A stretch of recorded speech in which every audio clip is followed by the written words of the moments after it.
Welcome to Undrafted Hockey Fan. I am Brad. Today we are doing the Atlantic Division prediction and preview of what I think is going to happen in this division. And so we're going to be doing a breakdown of this, kind of talking about the list. And so I want to do this alphabetically. So we're not doing it in order of who's worst or who's best. I want to do it alphabetically, just kind of give it more of like that you're going to like have a little bit of like, it's not going to be really guessed, right? You have to kind of fill it in as we're going. So let's start off with the alphabetical. We're going to go Boston Bruins in this case. So a couple notes I want to make about the Boston Bruins is they did make some significant changes to the roster. And we have to go back all the way to the trade deadline in 2025. By the way, hit like, subscribe if you're enjoying the content. I got a ton of videos. We're doing a podcast every week. And so we're kind of catching up. We're going to be knocking out probably like four or five episodes this week. So we're just going to be kind of cranking them out. So definitely check them out. Hit like, subscribe. And if you're listening to Apple or Spotify, 5-star. I really appreciate it. It goes a long way for small creators like me until we're big creators. And then you'd still like to subscribe because you're a fan of mine and everything. So let's jump into it. So one of the big things they did is they did move out Trent Frederick. So they traded him to the Oilers. He was injured, of course. They get back that second and fourth round draft pick as well as Max Weiner. Like not a big deal, not a big huge deal there, right? They weren't going to keep him around. So they also move out Justin Brazeau. Another one they do is they move out Charlie Coyle and get back Casey Middlestead. And we're going to talk about Casey Middlestead in a little bit. I do like the William Zellers pickup. That's great. And we're talking about who guys are actually going to play. They pick up Henry Yoki-Haru for a fourth. That was a great pickup as well. Brad Marchand, it ended up being a conditional second round pick in 2027. They ended up getting a first round pick because when they traded Brad Marchand, their captain, the Rat, who ended up signing 6 years in Florida. So I'm mad, but it's okay. It's okay.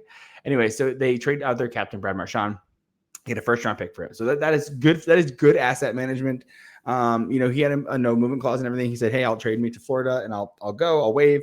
It was originally a second round pick. They got a first round pick. So it's good for them. It's 2027. We don't know how bad or good the Florida Panthers will be at that time.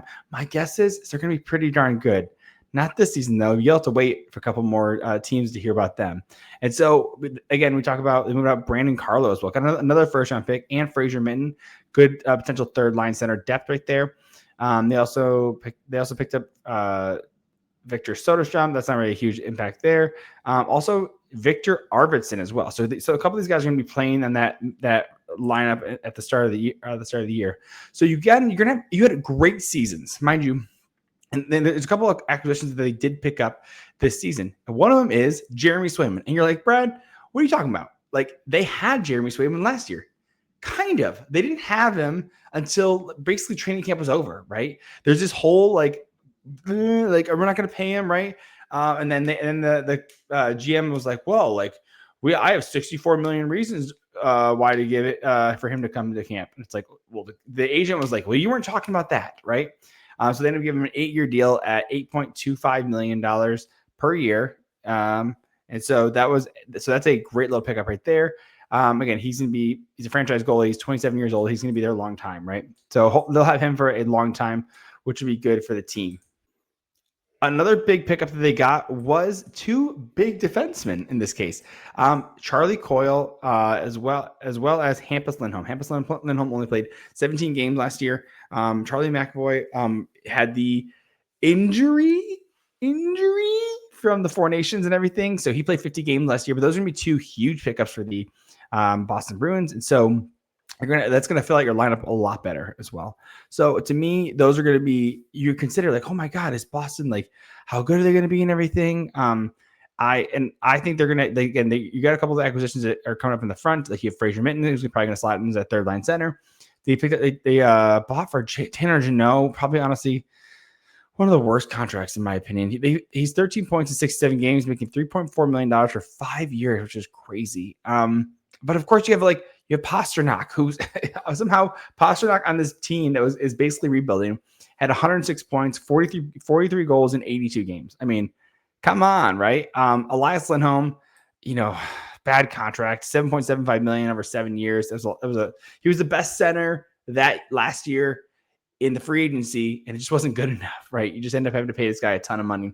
He only had 47 for a first line center at 47 points in 82 games. That's just not good enough production, especially when you're playing on a line with David Pasternak. Like he's he's gonna do so much of the work for you. Like you need to be able to like capitalize on that. Morgan Geekie had a sneaky good year. Signed a new contract, 27 years old. Figured at 57 points in 77 games. That's good for him. But is he a number one left winger? He's a first line left winger. My guess is not. Again, they get Casey Middlestad. He's 40 points in 81 games. I don't know if I believe that he's like the guy in this position, right? You have Pavel Zacha. Again, Victor Arvidsson was like scratched in the Stanley Cup playoffs on the Oilers. Like he didn't get a ton of playing time. So you have to consider what's happening with him. Like, why would Boston pick him up? Maybe they can flip him later. I don't know. But to me, when you consider this lineup, I'm not super confident in it. And you have some real star-studded guys here. You have Pasternak, you have like Swayman, you have McAvoy, Lindholm, Hampus, not Elias. And then everyone else is just kind of like I heard someone say it. They said, "Man, they got a really good fourth line. They have such a good fourth line. They're playing it for 2.5 of their lines, which is crazy to me. It's just ugh. So I want to say that I think that Jonas Korpisalo and Jerry Swayman can't just keep this team afloat. To me, in my opinion, I have Boston Bruins finishing in. They finished 8th last year. And to me, they're honestly the only team that truly decided to get worse by selling a bunch of parts. And I was going to have Buffalo Sabres an 8th. I'm changing my answer. I'm going Boston. Boston just doesn't, to me, there's a lot of pieces here, but nothing that really stands out. I was thinking that maybe Pasternak can drag them. But even last year where they finished 8th, Pasternak tried to drag him. He had 106 points. And then they traded out a bunch of guys. And they didn't get better. There's some pieces here, but they're not better by any means. So they need to do a retool. Boston's been so good for so long that, I mean, they had a Stanley Cup final. They won a Stanley Cup in 2011. So that's relatively recent, right? It's still not recent in the case of these guys, right? Your last piece that was on this team that won that Stanley Cup was Brad Marchand. And so to me, I just don't know if this is not the year for them. And that's okay. That is absolutely okay. Boston's going to be good again. They always are. It's a highly desirable place as long as they can keep the culture there. And I'm curious. That was a question when Zdeno Chara left. We're like, hey, can Brad Marchand keep the culture there? And I believe they can. I think they can. I think it's tougher because Brad Marchand is just like he's such a gem in the hockey world. So we will see how that ends up going. So transitioning alphabetically, of course, is the Buffalo Sabres. And so again, we're talking about a couple teams that are doing changes, right? So what did Buffalo do in this offseason? Who did they pick up? Any big trades or anything this past offseason? If we're looking at even going back to the trade deadline, like did they do anything big? Kind of. I mean, they got a couple pieces around here. The one big trade they did at the trade deadline was with Ottawa Senators in their division, which is kind of crazy to me. The Buffalo Sabres pick up Josh Norris and Jacob Bernard-Dockard for Dylan Cousins and Dennis Gilbert, he's a player, and a second round pick. So in my opinion, you have to consider what this trade happened. I think Josh Norris is the better player. The problem is Josh Norris is perpetually hurt, so you don't get 82 games on him. I think if they got 50 games on him, he had 33 points. He played well. And Dylan Cousins, to me, I like Dylan Cousins' games a little better. He does play more like an Ottawa Senator. So that was a good pickup for Ottawa Senators. I like the Ottawa Senators pickup because I think Dylan Cousins is a little bit younger, a little cheaper, and it plays more their style. And they got a second-round pick out of it, which is crazy. They overpaid for that. And then not only that, Buffalo Sabres didn't even they let Jacob Bernard-Dockard walk, and he signed to the Red Wings. He was a former first-round pick, right-handed defenseman. Like, keep him, try him out, right? Buffalo, you need right side defenseman. I don't know. It's just kind of crazy to me. So again, they move up Yoki Hario. And then the big loss this year was JJ Peterka gets traded to the Utah Mammoth because they didn't want to pay him. And they get Josh Doan and Michael Kessering. Michael Kessering is underrated. Absolutely. I think he's going to be a great piece. Josh Doan, of course, son of Shane Doan, basically going to try and revive the Arizona Coyotes. He is the Arizona Coyotes, basically. Two great assets. Are they as good as JJ Peterka? No. JJ Peterka had like 70 points last year. How do you replace that? And it's really hard to. And I think they're two great pieces. If you can sign them. Mind you, JJ Peterka, I think, signed like 5 years, a little over $7 million, I think 7.7. So But again, are Kesselring and Josh Doan the parts for your movers and shakers? I don't know. But again, you need guys that want to be here. And hopefully Josh Doan and Kesselring can buy into this. And again, there's that right-handed defenseman they get with Kesselring. So they did, again, you move out one, but you get him. Like, that's fine. I think he's underrated in my opinion. So, and we'll go over the roster in a little bit. So, you pick up Connor Timmins and you move out Connor Clifton for a second round pick. Again, these guys are just so throwing around second round picks like they're nothing. To me, it's genuinely crazy that you're just throwing this high prices out. Just to give you an idea, like to move off, like Buffalo had to take back two players, Connor Timmins and another defenseman, right? And to move Connor Clifton, who was making $3.3 million, they gave him a second round pick. To give you an idea, a second round pick, you're taking out about $5 to $6 million in dollars in cap space and everything too, right? For example, the San Jose Sharks took on Jake Wallman's deal, which was $3.4 million over 2 years and took on a second round pick to take on that, right? Bad move by Yzerman, I know, but I'm using it as an example. For Red Wings, Yzerman took on Mark Stahl's contract, which was $5 million for 1 year, and they got a second round pick for it as well. To give you an idea that the value of a second round pick, especially for Buffalo, who's going to be like in the 40s, right? In that case, it's a higher second round pick. It's in the upper half. That's crazy to me. It's just not a good move at all, in my opinion. So again, I'm pretty low. As you can tell, I'm kind of ripping on the Buffalo Sabres, but again, they have some really nice pieces. Again, I think Josh Norris is your new number one center as long as he can stay healthy. You have Tage Thompson, 72 points, 76 games. Phenomenal player, honestly, just a bang up job. And that's a great contract as well for him for the 7 years. Zach Benson, you really want to see him pop. He's only 20 years old. I really liked him. He was one of my prefers in his draft and everything. It was a 2023 draft, somewhere around there. 28 points, 75 games. You need more out of him. You just need more. He's young, but you need more out of him. Tage is great. Jason Zucker, great. That was a great free agency pickup. The guy signed for 2 years. First, he re-signed for 2 years. He was originally on a 1 year contract. So 53 points, 73 games. Awesome. McLeod, good pickup. Cost you a bit, right? Cost you Matt Savoy.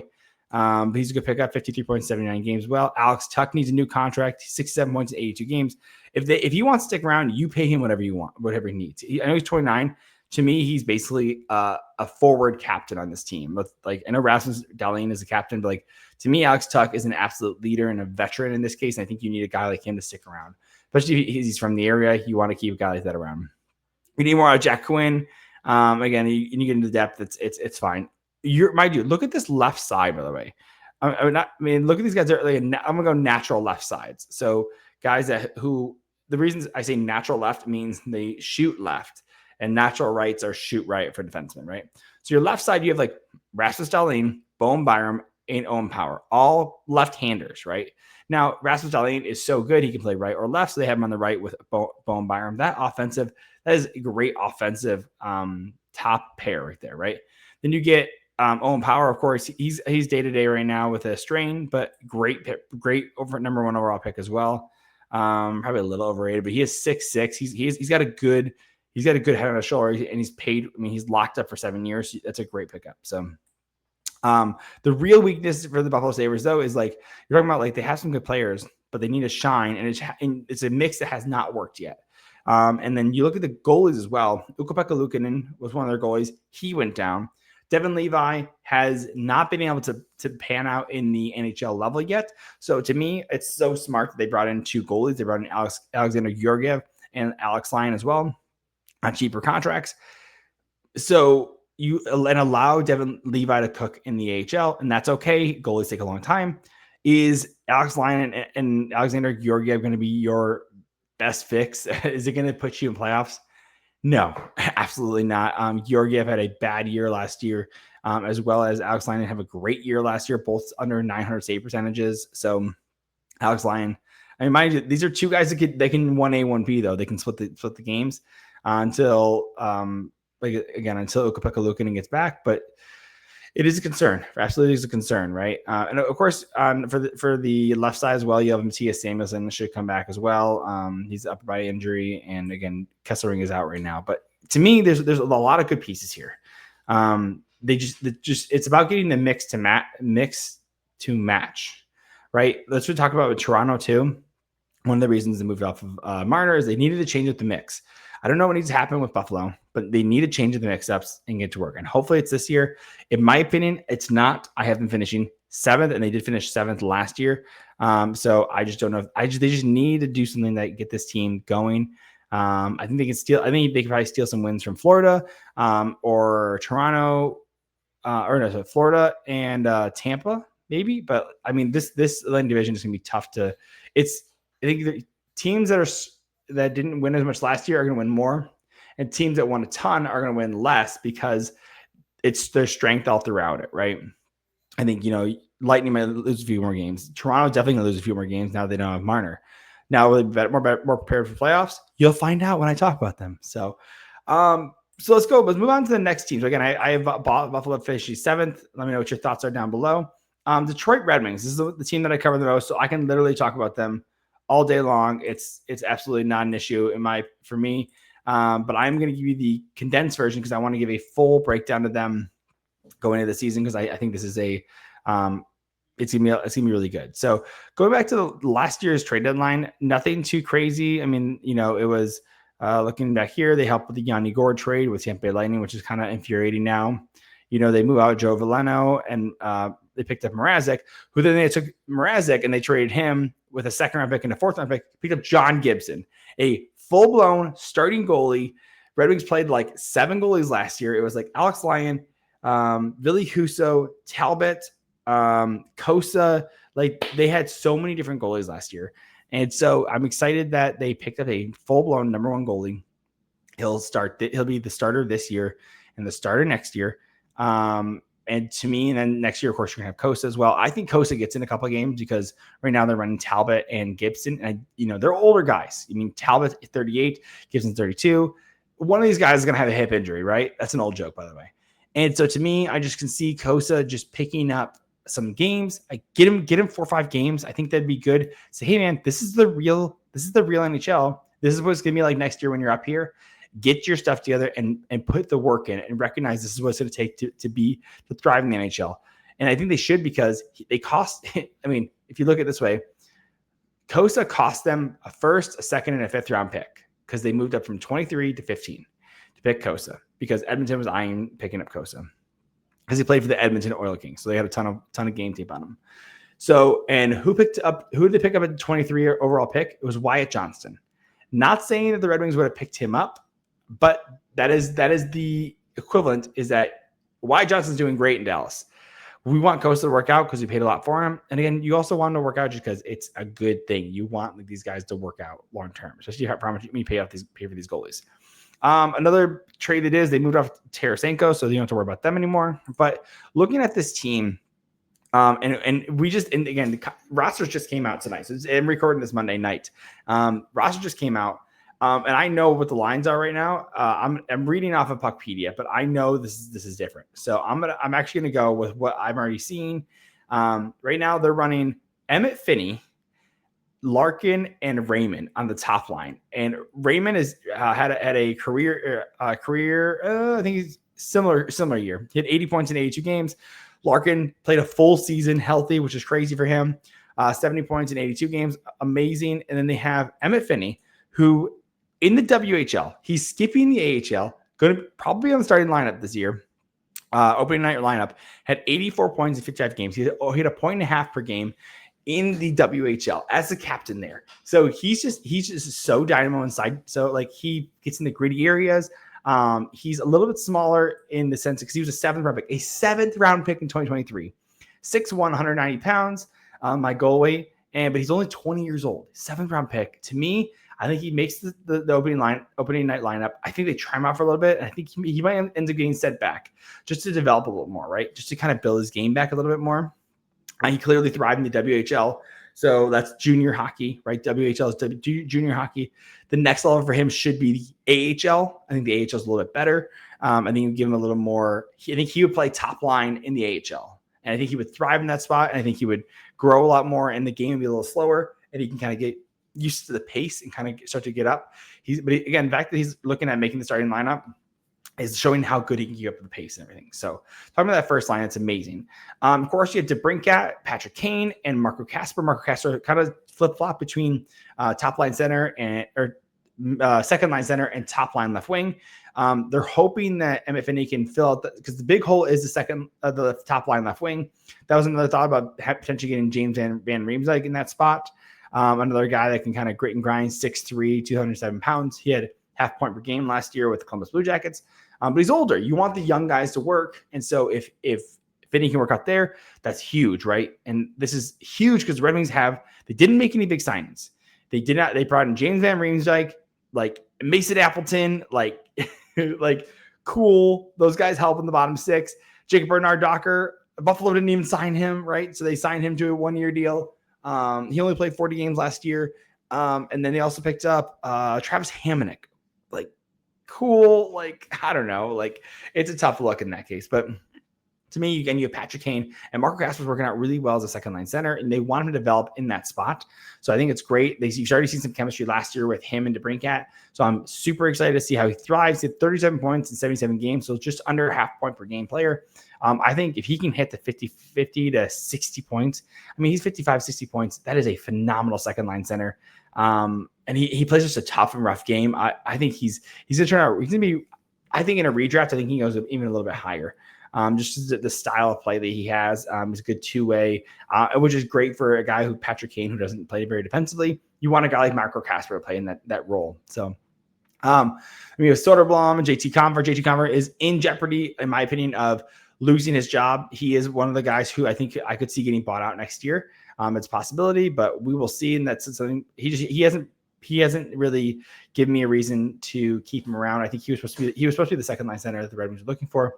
Hasn't really worked out. Andrew Kopp, I think, Andrew Kopp will play that third line center, and JT Compher will kind of fill in somewhere in the bottom six. Of course, you have Berggren and Rasmussen. Again, James Van Riemsdyk. And again, you like to see more out of Elmer Soderblom. Mason Appleton will help out in the penalty kill, which would be great. So, but again, one of the guys who's looking to make the opening night lineup is Anthony. Michael Branzig-Nygaard. I could see them trading or moving on from Jonathan Berggren. I think it's a real opportunity. I think he has some trade value. You probably get like a 4th round pick for him or something like that. But to me, he's played a lot of preseason game. He just hasn't been super impressive. He's put up about a point every 3 games in the NHL season last year. 75 games. So there was a couple times he hung on the press box just because he wasn't performing. So I think that, and he signed a 1-year prove-it deal. So hopefully, again, you want these guys to work out. You want Red Wings draft picks to work out. He's in the last draft class of Ken Holland. So I know that, he has a great personality, but at this point he's 25 years old. He just turned 25. You're like, hey bud, are you going to get together or not? And if not, we got to move on from you. The same thing would happen with Veleno. Veleno was the same draft class as Berggren. You're like, are you going to work or not? If you're not going to work, bye, so, and now talking about this is getting more exciting. So the defense, you're talking about Ben Sherratt, Moritz Seider. Ben Sherratt is playing on the top pair.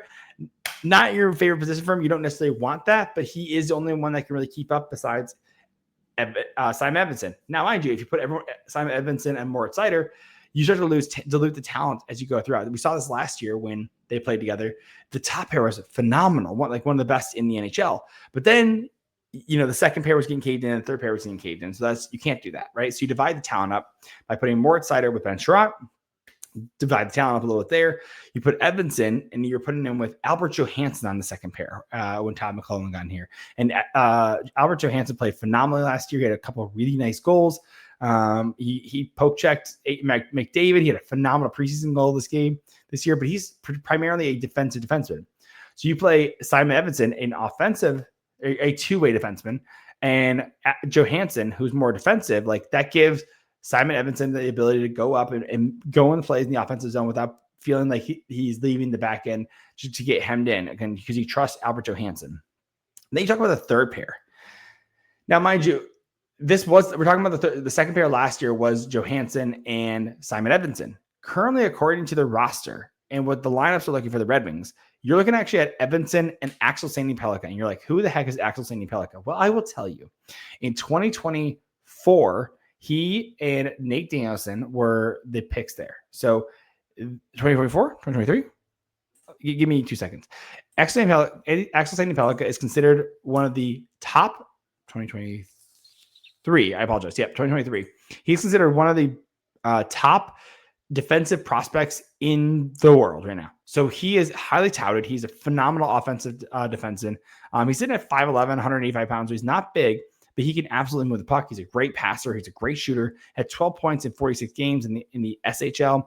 Again, so dynamic, and it's very impressive. They actually had him playing with Simon Edmondson. Again, Edmondson is a two-way defenseman. Axel Sandin-Pellikka is not a defensive slouch, but it's not his primary. He's primarily a playoff or a power play defenseman, right? So you figure you're gonna put him on the flank or at the point, just scoring and shooting. I think that's gonna be phenomenal for him, and I'm so excited for that. And so you have those two guys playing together, and then what you can do is Johansson. Johansson's naturally a left shot shooter, so you're playing him on the right side. Talk about naturals. Again, we talked about this earlier. Naturally, Johansson should perform better on the left side because he's left-handed. As a defenseman, you to push your stick into the boards, to catch the puck, and you can rip it off and everything. So there's a lot more that comes to that with defensemen. And so he's played the right side in second pair. He played well. Did it really well, but there were some opportunities where he didn't play as well, and that's okay. He's playing as off wing. You put him as a third. If you put him as a third pair defenseman, he's a phenomenal third pair defenseman. In this case, still so young. And then you put him with like a rolling cast, right? It could be a Jake Bernard-Docker. It could be a Travis Hamonic. And now you're thinking, there's a couple other guys you're missing there. What about Erik Gustafsson and Justin Hall? Well, Erik Gustafsson and Justin Hall were both waived, and Red Wings ended up sending Justin Hall down to the NHL or AHL because neither of them were claimed. And now we're seeing that Erik Gustafsson is sitting in the press box, or I think he would be sent down. But either way, he is not on the 23-man roster right now, which is crazy. It is terrifying. It's so exciting, and I'm so pumped for it. So. That doesn't even so the Red Wings could have 3 rookies starting this year. And if you're looking at the list of teams that are starting rookies, they have the most rookies starting potentially on the opening lineup than any other team besides Philadelphia Flyers, who will have 4 guys starting. Again, they're even further back in the rebuild, so they need their young guys to kind of pop. But this is so exciting for the Red Wings. And then, of course, we could also see Nate Danielson. He's currently injured right now. He got injured in a preseason game, but he could also be making his debut this year in the NHL. And I'm not even mentioning like Carter Mazur potentially coming up as well. He had 1 game last year and got hurt. Played for all of a minute and 10 seconds. I mean, Amadeus Lamarty had a point per game down in the AHL. There's a lot of good depth here. That doesn't even consider William Wallinder down there. Again, I could talk about Red Wings all day. And again, I think seeing Costa as well, having a piece up here as well. This is such an exciting team. I feel crazy. And it may be just this excitement and this passion and this, I'm just so in the zone right now, but I just see the Red Wings taking that 5th Atlantic spot in the playoffs. I just feel like it's gonna be playoffs. I just feel like it is. And I hate that I'm saying that because I feel like I'm gonna jinx it, but it is what it is. I'm taking it. I'm going with it. It's Red Wings are ranking 5th. Okay, Red Wings are 5th. That is my prediction. And so you're like, oh man, who's going to take that? Who's Red Wings going to knock down, right? Boston, they're already ahead of Boston Buffalo. Red Wings finished 6th last year. You haven't finished 5th. Who are they going to knock out? And then you're like, who is it? Could it be the Florida Panthers? We'll have to find out next because we're going to do the Florida Panthers next. So let's jump into this and talk about the Florida Panthers. Couple things. Florida Panthers went through a little bit of trauma stuff. I mean, of course, they had some preseason scuffles and everything. But to me, they had Alexander Barkov snapped his ACL. So he is out for 7 to 8 months, which is tough. Absolutely, completely tough. And so you need to look at what's going to happen there. Matt Tkachuk is also an issue there where he is going to be out until Olympics, I believe. He had surgery. So we're looking at some of the, again, we're going to go back to our trade deadline. And the only reason we go back to the trade deadline of 2025 is because it has an impact on some of these guys and who they pick up. Again, that's why we kind of go back a little bit.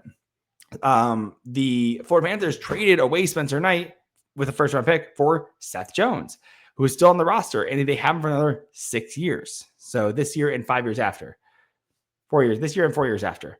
And then they also traded Brad Marchand. They traded for Brad Marchand, right? They ended up signing him to a massive deal. They ended up signing him to a $5.25 million per year for 6 years.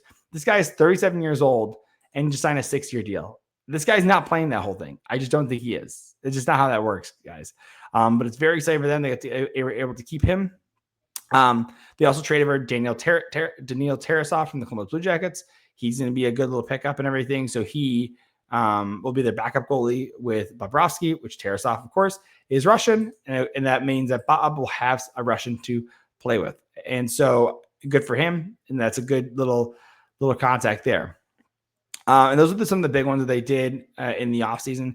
Looking at some of the people, again, this team looks way different than what is happening because you're like, what are you guys going to do? You have all these injuries, right? I mean, they definitely picked up like Jeff Petrie. They picked up guys like, Kunin, Jesper Boquist, like, a couple of these guys. And the thing is, the biggest thing about the Florida Panthers is that they retained so many guys. I mean, mind you, they won the Stanley Cup last year. Not only did they win it last year, they won it the year before as well. So they're back-to-back Stanley Cup champions. Go check out their Twitter page. They just released their championship ring as well. So you're looking at this top line. Who is it going to be without Barkov and without Tkachuk? You have Carter Verhaeghe, Sam Bennett, and Reinhart. Reinhart, of course, is a top line guy. But Verhaeghe, 53 points in 81 games. Sam Bennett, 51 points in 78 games. By the way, both these guys signed 8-year deals last year for $7 million for Carter Verhaeghe and $8 million for Sam Bennett. So they, of course, lock up the band because they're just trying to keep them all together, and they all took haircut discounts because they're no state tax. We're all talking about this, right? And so it's just kind of crazy and everything. And then your second line really takes a hit, though, because now you have Eetu Luostarinen. He only had 24 points in 80 games. That's not a great second line winger, especially for a guy making $3 million at 27 years old. Does he have more gas in the tank? Hopefully, but we'll see. Again, they get Brad Marchand on the right wing with 51 points, 71 games. This guy's had like a 100-point season. So he's old, but he's such a culture guy. I mean, I would have took this contract for Brad Marchand absolutely as well. And then you have Anton Lundell going from third line center to second line center. 45 points in 79 games. Great production. So he's definitely going to pick that up if he's going to be the second line center for the Florida Panthers, right? Again, you have Rodriguez, Boquist, and Samoskevich on the third line. I mean, that's fine third line, and then fourth line doesn't really matter that much, right? Another guy they're going to get back for the regular season, performing better for regular season, is Aaron Ekblad, who was out because he took steroids and got caught for an injury. So he ended up coming back in the third game of the playoffs, and they went on to win the Stanley Cup, so they're okay. He ends up signing a deal for $6.1 million per year for, you guessed it, 8 years, keeping the band back together, man. So they're just keeping everybody, man. It's just honestly crazy. And the thing is Bobrovsky's deal is up at the end of this year. He is 37, and how much you want to bet he takes a haircut again just so he can stay and play with the boys? Of course he's going to. They also signed Nico Mikkola to a 7-year deal at $7 million, keeping the band together. That doesn't start till next year, though. Again, you have Seth Jones, Gustav Forsling, one of the best defensive defensemen in the league. End up signing Jeff Petrie. So not a ton of turnover here, but it is. I mean, I'm a little bit concerned when it comes to Florida Panthers that these injuries are really going to hurt them. And the thing is, we also consider they played a lot of hockey in the last 2 years. They played an extra 2/3 of a season. If you assume every game went to 6 games, let's say every series went to 6 games, that's 24 games extra in a playoff. They played 24 games last year and 24 years games prior to that. So it's an extra 48 games. That's looking at that's 60% of a regular season that they're playing outside of everyone else, right? i.e. Buffalo, Boston, and the Detroit Red Wings. So just to give you an idea, I do have them finishing. They finished third last year. I have them finishing fourth. I think that they're still going to be in that first wildcard spot. I think these injuries are going to take a dent in the regular season. But again, we know that Florida doesn't care about the regular season. They get them in the playoffs, get their guys back, and they'll absolutely just start playing. And again, if they don't, their guys are going to come back. You're going to get Barkov back. You're going to get Tkachuk back next year. So if they miss this year, I still consider them a dynasty because they could win. They literally have a chance to win the Stanley Cup the next year as well, the following year as well. So we will see. Let's take a quick break, and then we will come back and talk about Montreal. I just want to hear a little bit of advertisement from DraftKings, and so I'll see you on the other side. Listen, I know this is a mostly Red Wings podcast. It's honestly, it's an NHL podcast. And the preseason has started. But again, we haven't got to bet on any games yet. And you know what season has been starting, has been going for 4 or 5 weeks at this point? It's the NFL season. And for me, when you're talking about touchdowns, for me, my favorite touchdown is the next one. Because with DraftKings Sportsbook, an official sports betting partner of the NFL, every touchdown can bring you closer to cashing in. From first touchdown scorer to anytime TD props, or the thrill of live in-game betting, every snap is loaded with opportunity. Here's the best part. You bet just $5, and if your bet wins, you'll get $200 in bonus bets instantly. And if you're looking for a team to bet on, Detroit Lions, I'm telling you, they're a team. They're the good team. And so for them, go check them out. They're plus 700 through DraftKings to win the Super Bowl. Again, this is not advice, but I'm saying if you're going to bet on the Super Bowl, go Detroit Lions. Come on, Jared Goff, let's go. And again, so if you need a product like this, it's what I'd use. Your team hitting pay dirt pays out to you. Download the DraftKings Sportsbook app and use the code THPN. That's code THPN to turn $5 into $200 in bonus bets if your bet wins. In partnership with DraftKings, the crown is yours. Gambling problem? Call 1-800-GAMBLER. In New York, call 877-8-HOPE-NY or text HOPE-NY. In Connecticut, help is available for problem gambling. Call 888-789-7777 or visit ccpg.org. Please play responsibly on behalf of Blue Hill Casino and Resort. Fees may apply in Illinois. 21 plus age and eligibility varies by jurisdiction. Void in Ontario. Bet must win to win award. Minimum minus 500 odds required. Bonus bets expire 7 days after issuance. For additional terms and responsible gaming resources, see dkng.co/audio. And we are back, and we are talking about the Montreal Canadiens. Talking about them real quick, we have a couple things that happened. So with them, they had a lot of things that ended up happening. They made a huge trade. Mind you, last year they finished 5th in division. They got the last wild card, and so they make a huge trade. Talking about the Noah Dobson trade, right? So they trade their Calgary first round pick and their first round pick with Emil Heineman for Noah Dobson to the Islanders. Or they picked him up from the Islanders. So they were like, hey, we're gonna sign this guy for 8 years. And they signed this guy, by the way. Noah Dobson has had 70 points in 79 games, so he's clearly very good. They signed him to a $9.5 million deal for 8 years. He's a right-handed defenseman. He's 6'4".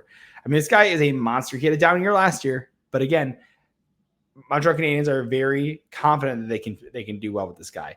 And I will say, there's a couple things I want to talk about with the Montreal Canadiens. Everyone's talking about this. They overperformed. They absolutely overperformed. And so when you look at what they were doing, they overperformed in the sense that their goalies played so well, both of them, Dobes and Montembeault, and they played very well. Very happy for them. They made the playoffs. And you have to consider that's probably going to come down a little bit. Guys are going to have a little more tape on them. So you're going to see them probably come down a little bit. And you're like, okay, some guys had monster years. Like, Lane Hudson had a monster year as well, right? So you look at him and what he's done. He had a Calder Trophy winner. I mean, again, he's a Calder Trophy winner. So it's not to say that he's not good or anything. It just says, hey, is this repeatable? Are these seasons repeatable? 5'10" Lane Hudson had 66 points in 82 games. Supposedly, he turned down a $9 million deal over 8 years after they signed Noah Dobson because Noah Dobson got 9.5. So you consider the puck, there's only one puck. So who's going to be PP1? Is it going to be Noah Dobson or is it going to be Lane Hudson? And Lane Hudson's like, well, I want to make a ton of money, so you should make me PP1. And I'll quarterback the top power play. And Noah Dobson's like, well, I've had 70 points, man, in the season. And Lane Hudson's like, well, I had 66. It's a big dick competition, right? And so they're probably going to put Lane Hudson on power play too because they don't want him to get as many points, so they can pay him less next year. So that will be definitely an issue of contention. It'll be very interesting to see how that goes, right? Because you think the guy who paid them, they paid $9.5 million. Do you think they're going to give him PP1? Yeah, probably. They just paid him $9.5 million. They want their value out of him, right? So we will see that as well. So, anyways, so that was one of the big trades they did. They also moved off of Caden Primo, and then they also did Zach Bolduc. for Logan Mailloux. I like this trade for the Canadiens. I think Zach Bolduc is a better player than Logan Mailloux. The thing is St. Louis's defense was not. They don't have a ton of defensive prospects. So they wanted a guy like Logan Mailloux, former first round pick. Zach Bolduc, I believe, is also a former first round pick. He might be second. He is a former first round pick as well. So again, first round pick for first round pick.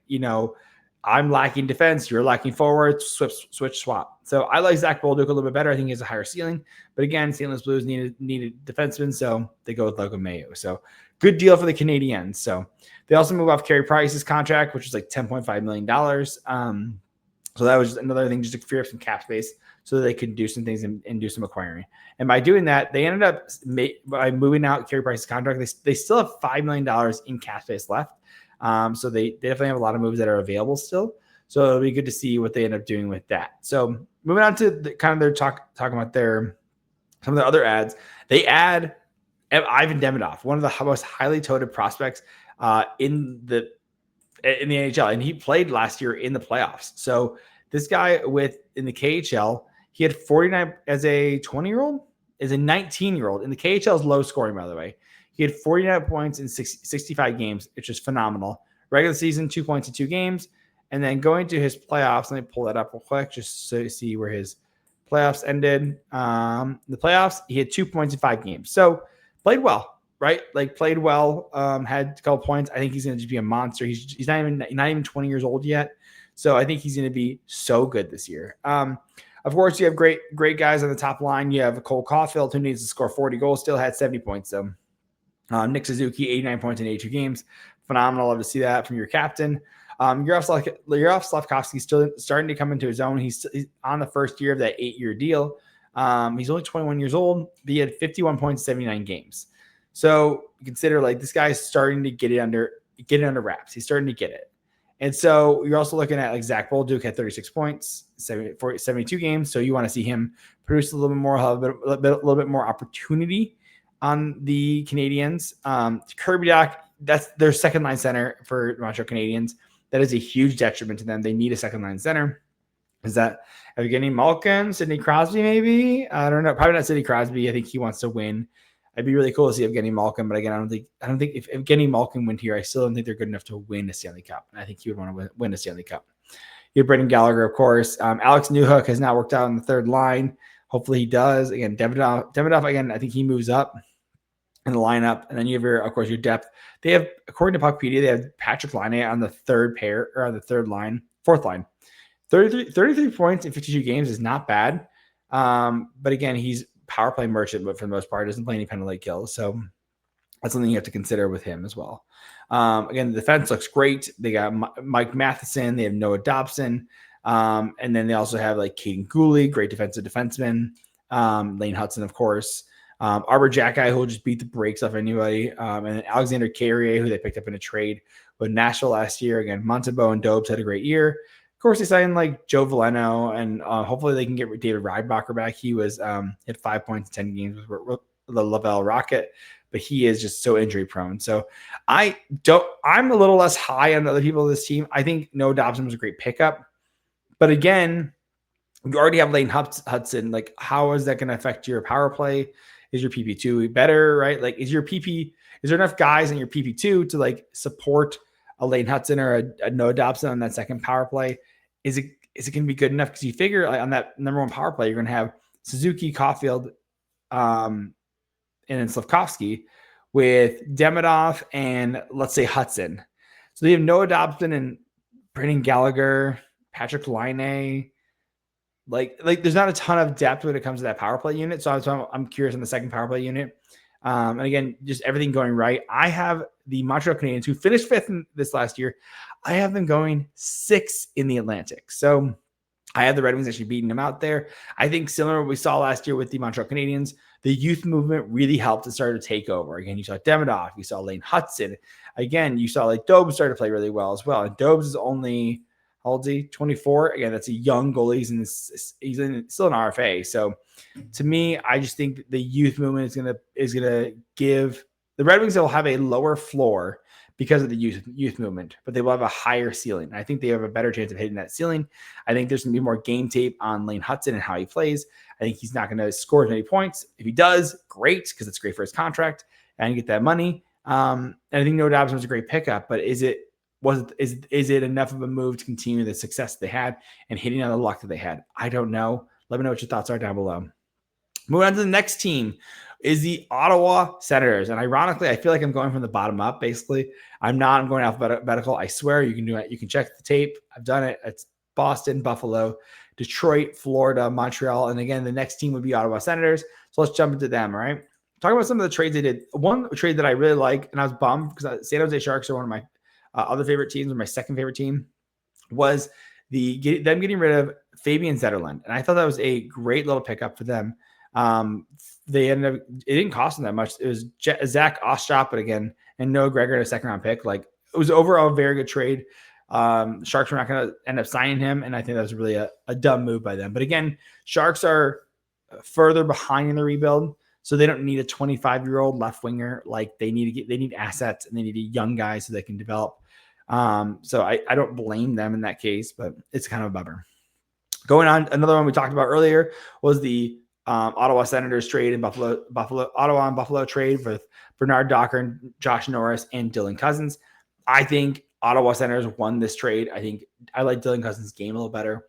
Again, Josh Norris has a higher ceiling, but I like the grittiness that Dylan Cousins brings. Again, I don't think he gets any better as a player. If you look at what he did last year on Buffalo, he had 31 points in 61 games. Of course, going to Ottawa, you get that bump because you're on a new team. He ended up putting up 3 points every 4 games for 21 games, 16 points in 21 games. But you're like, okay, is he that good? I mean, before he has on Buffalo Sabres back in 2023, he had 68 points in 81 games. Mind you, that season Buffalo was a glass cannon. They shot at everything and everything went in. It was honestly a little bit amazing.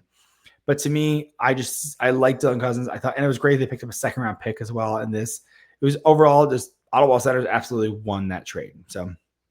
Then moving on, they also pick up Jordan Spence for a 3rd and a 5th round pick. I thought it was a great pickup. I like Jordan Spence. He's a small right-handed defenseman, 24 years old though, but he's 5'11". I think he's a great little player. Again, LA doesn't really need a guy like that when they have their other guys coming up. He had 28 points in 79 games, and he's got 2 years left in this contract too. So that was a great signing. Oh, he's in his second year now. He's got 1 year left. He's got this year left. So hopefully they end up re-signing him. And those are the big trades, the big acquisitions that they had.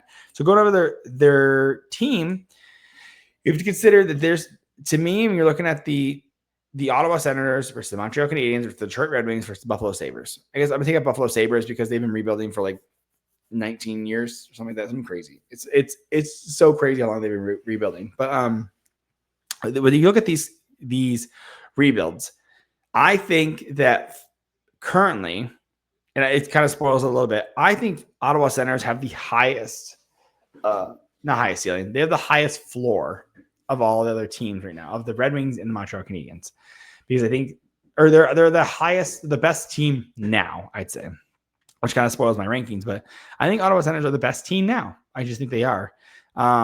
But the thing is I think that their ceiling overall is not as great because the guys on the team are the guys on the team. They don't really have anyone coming up that's going to be, wow you. I mean, they have a goalie who's established in Allmark, but he's older.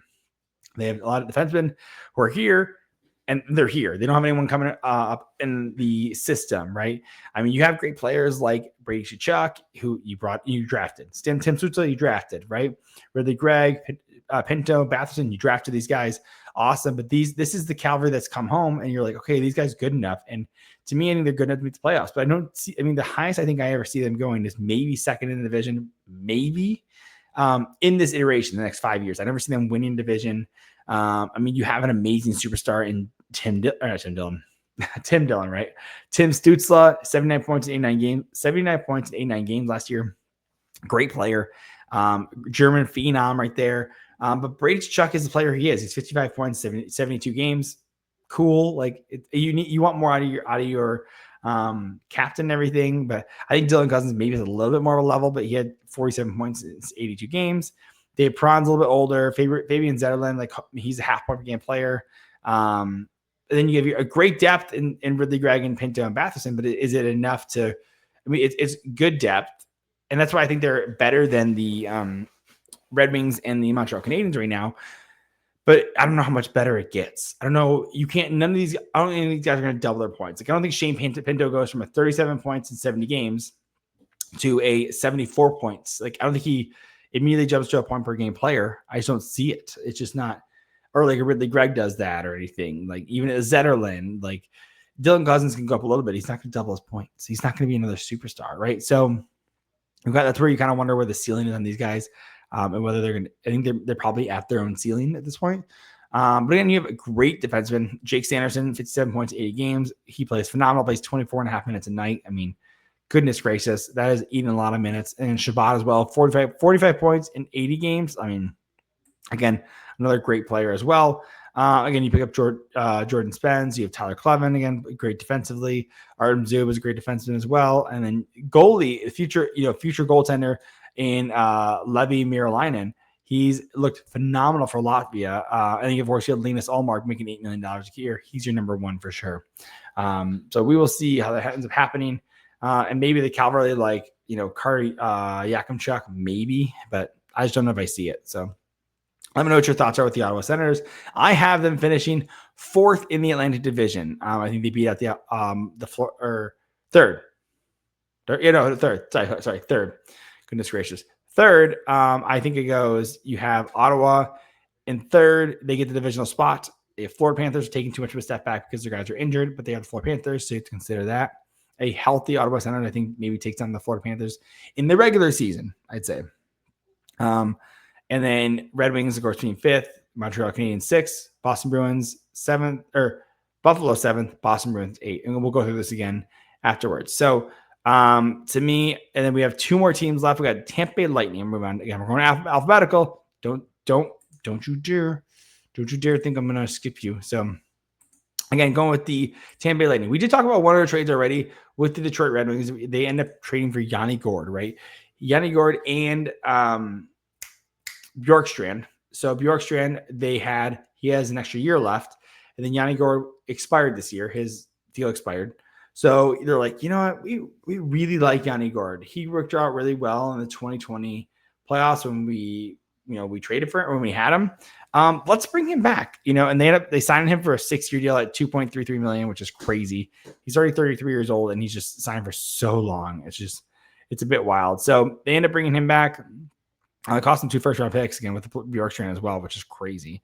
But again, they get him for 6 years, so they're really happy with that trade and everything. So they also make a big trade with moving out Isaac Howard for Sam O'Reilly. Isaac Howard was not planning on signing a contract with the Tampa Bay Lightning because there's no room for him. So he ends up getting traded to the Oilers. Oilers end up sending, actually, by the way, they ended up sending him down to the AHL anyways. But again, Isaac Howard having the opportunity to go on a team that's a little bit. I mean, Lightning are old. They're older, right? So they're playing well. But I don't think they're going to be good long term, right? So Isaac Howard at 21 is probably going to be like, next 5 years, the Tampa Bay Lightning might not be in playoff contention. And he's like, I'll be 26 into my prime. I want to be a part of a team that has a real shot at getting the Stanley Cup now. And that would be the Edmonton Oilers. So he gets traded there. And they end up getting Sam O'Reilly, another former first-round pick. One was in 2022. One was 2024. So it ended up working out. You ended up trading a first-round pick guy for a first-round pick guy. So I think the Lightning did well for a guy like that. Mind you, Isaac Howard had like 52 points in 33 games. He had like a point and a half per game in the NCAA. And so when you go with Sam O'Reilly, who had 71 points in 62 games in the OHL, mind you, he's 19. So he's playing, against easier competition, but he's only 19 as well. Plus, he's also a center. So that's something to consider with talking about position. He's a center. So go to Tampa Bay Lightning. I mean, it's basically the same guys. Let's be honest. It's a lot of the same guys. And so you have to consider that some of these guys are injured right now because of the issue with the preseason with the Florida Panthers, right? You're looking at like guys like JJ Mosier is suspended, right? You have Eric Cernak is as day-to-day. Victor Hedman is day-to-day. Brandon Hagel is day-to-day. Like Zemgus Girgensons has disclosed an injury. like Nico Hawkinson, Nick Paul, like a lot of these guys. No, Nick Paul had upper body surgery. So, but a lot of these guys are injured, and I'm still pretty high on them. I think some of these guys are going to come back to the regular season. They'll be just fine. And these guys just produce like crazy. Jake Kensel, 80 points. Braden Point, 82 points. Nikita Kucherov, 121 points. Like crazy. It's like him in the Atlantic. It's like him, Pasternak in Boston, and Marner had the 100 points. Like those are the guys. Those are the only guys. And it's just crazy to me that they do so well and everything. So, of course, you have Hagel, 90 points as well. Great deal. Cirelli, 59 points. Like these are some really good players. Bjorkstrand is playing a third line role, 46 points as well. This is a great depth. I think the fourth line is the fourth line, right? But I think this is a great team. I think that their top 9 is so good still. The top 6 is phenomenal. The top 9 is still very good. And so I'm curious on how this is all going to work out with them. I think they're going to just fine. Again, not too worried about it right now. Going to the defense, of course, it's very similar. You're talking about Jaron Radish. You're talking about Victor Hedman, McDonough, Saranac, like the JJ Mosier as well. He was part of the Sergachev trade. And then you have Vasilevsky, who played 62 games last year. And now they have Felix Copley, and they also picked up who was it? They picked up a goalie as well on waivers. Jonas Johansson. No, I swear they had. No, that was someone different. Sorry, they did pick up Felix Copley on waivers. That's who it was. So he'll get the backup job. So good for him. He played with LA, and so I think the Tampa Bay Lightning, because there's some points to be won. I think the thing is there's this. I had them as first, and they finished second last year. I think the step that Toronto's going to take back is going to be more significant than you think. With losing Marner. I think they had a lot of moving pieces, and I think the shakeup is going to be hard on the team. But I think preseason doesn't mean much. But I haven't been very impressed with Toronto's preseason. And Tampa Bay Lightning, you can see they still have that playoff style, and so I just see them being the number 1 in the Atlantic this year. And Toronto Maple Leafs, they lost Mitch Marner. They had 108 points last year. Tampa Bay had 102. Tampa Bay is essentially the same, and Toronto's losing Marner. And you're losing a 100-point guy. I mean, you're probably going to lose 10 points in the standings. Let's just be honest. So I have Tampa Bay Lightning and first in the Atlantic. So let me know what your thoughts are on that as well. Lastly, no controversy at all. We're doing the Toronto Maple Leafs. And some of the big trades, they did one big trade, and I thought it was definitely one that they won with sending out Mitch Marner to the Vegas Golden Knights for Nick Waugh. Of course, they didn't win that. They should have traded him years ago before his no movement clause hit. Alas, we cannot do that. We cannot talk about that because we'll talk about that actually in a few minutes. We're going to go kind of by order because that is a big one, right? They get a third line center in Nick Waugh, which shores up their third line center spot, which is not a bad thing, right? I think Fraser Minten was going to be at third line center, but you want someone who's a little more established. Nick Waugh is established. You don't want guys while Austin Matthews in their prime developing into a third line center. You want guys who are already third line centers. Similar like Scott Lawton as well, who they traded for. So again, for the fact that you got anything for Mitch Marner is great because now Vegas can sign up for 8 years, so good for him. But with Toronto Maple Leafs, they end up trading Scott Lawton and trading out Nikita Kremenkin as well as a first round pick. So they're moving out first round pick right there. That's a pretty big deal. They also move out. Fraser Minten, a center as well, one of their prospects, and a first round pick for Brandon Carlo. And these guys, the reason they're doing this is for the first round picks is because, like in this case of the Flyers, they retained on Scott Lawton. They retained half his salary, so they sent out a first round pick, and they get Scott Lawton for this year and next year. Right now, we're talking about Brandon Carlo. Boston Bruins retained on Brandon Carlo. They get him for this year, next year, and the year after, right? Now they have this year and next year, since the trade happened and everything. So that's a huge value there as well for them. When he goes, so they also picked up Matthias Michelli for a third round pick from the Utah Mammoth. I think he's a little underrated. I think hopefully he'll turn out into something. I think with just a little more playing time. It really hasn't worked out with the Mammoth, only 18 points in 55 games. But before, if you look at some of the things that he's done with the Coyotes in 22-23, 49 points, 64 games. That's good.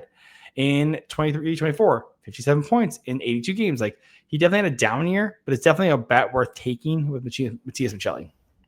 Again, Nick Waugh, they moved off of Ryan Reeves. They picked up Dakota Joshua, who's 29 years old, traded out a 4th-round pick for him to the Vancouver Canucks. This guy, I think he's underrated. He's huge, by the way. He's absolutely a monster. 6'3", 218 pounds. It's not just 6'3", that's a big deal. It's a 218 pounds as well. This guy had, in 23-24 had 32 points in 63 games. Mind you, this guy had like testicle cancer. So this is a bet you can take, right? It's a cheap bet. It only costs you, like I said, a 4th-round pick in 2028. Take the shot on him. Maybe it works out. He already has a contract and everything, so you're covered there. So I don't hate this at all. It's a bet worth taking. Now, looking at their lineup now, of course, there's some guys that you got. Matthew Knies on his nice brand new contract for 6 years. He had 58 points, 78 games. Great grinder in the corners. I think Matthew Knies is underrated. He plays great in front of the net, down in the corners. Good, greedy player.